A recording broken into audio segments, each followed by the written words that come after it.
आखिर क्यों भगवान शिव पर नहीं चढ़ता है नारियल का फल? भारत की धार्मिक परंपराओं में पूजा पाठ का बड़ा महत्व है। हर देवता की आराधना की अपनी एक विशेष विधि होती है।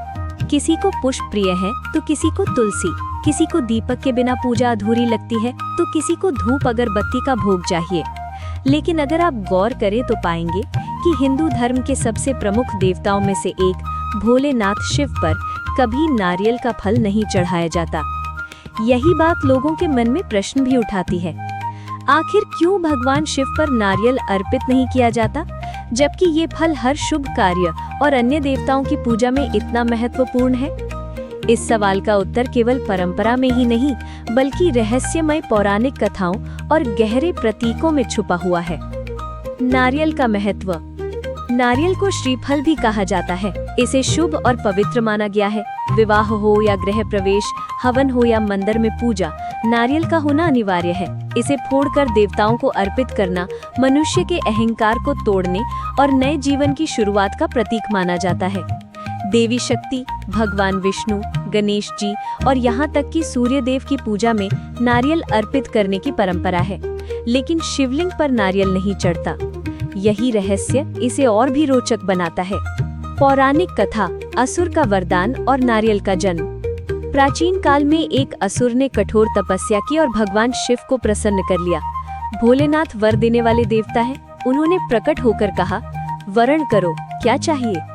असुर ने बड़ी चतुराई से कहा, हे महादेव, मुझे ऐसा वरदान दीजिए कि मेरा मस्तक कभी न कटे। कोई भी शक्ति, कोई भी शस्त्र, कोई भी देवता मेरे सिर को नष्ट न कर सके। भोलेनाथ दयालु हैं। उन्होंने वरदान दे दिया, लेकिन एक शर्त के साथ, तुम्हारा सिर अमर रहेगा, लेकिन जब तेरे कर्म अधर्म की ओर बढ़ेंगे तो तेरा मस्तक फल का रूप धारण कर पृथ्वी पर गिरेगा और वही फल मनुष्यों के हाथों में पूजा के लिए जाएगा। समय के साथ वो असुर पाप और अधर्म के मार्ग पर चल पड़ा।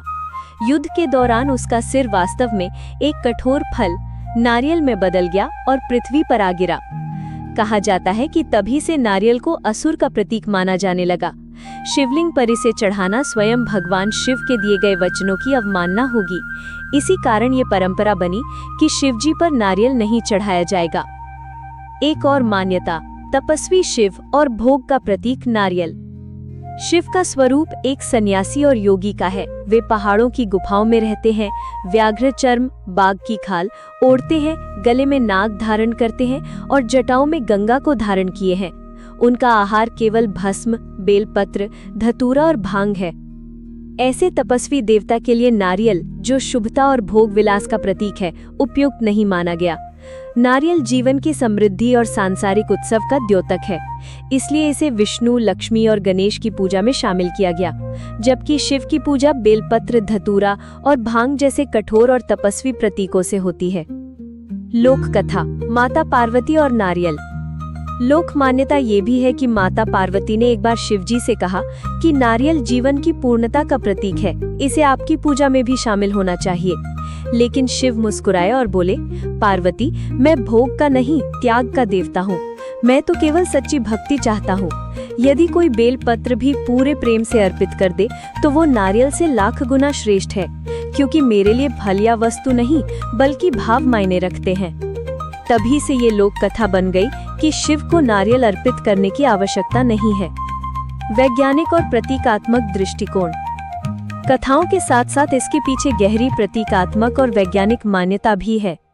नारियल कठोर है, ये असुर के अहंकार और कठोरता का प्रतीक है। शिव अहंकार के शत्रु हैं। नारियल का सफेद गूदा पवित्रता और समृद्धि का प्रतीक है, जो देवी देवताओं और वैवाहिक जीवन में आवश्यक है।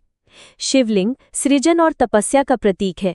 उस पर केवल शीतल जल, दूध, बेलपत्र और धतूरा चढ़ाकर ही संतुलन और शांति स्थापित होती है। इसलिए नारियल शिवलिंग पर अर्पित करने योग्य नहीं माना गया। इस पूरी परंपरा का गूढ़ संदेश यही है कि शिव की आराधना बाहरी वस्तुओं से नहीं, बल्कि सच्चे मन और भक्ति से होती है। वे ऐसे देवता हैं जिन्हें भोग नहीं, बल्कि तप और भक्ति प्रिय है। वे तो आधी बिल्वपत्र और एक मुट्ठी जल से भी प्रसन्न हो जाते हैं। नारियल का ना चढ़ाया जाना हमें ये याद दिलाता है कि भगवान को प्रसन्न करने के लिए महंगे चढ़ावे की आवश्यकता नहीं है। सच्चा भाव, निर्मल मन और निस्वार्थ भक्ति ही सबसे बड़ा नारियल है।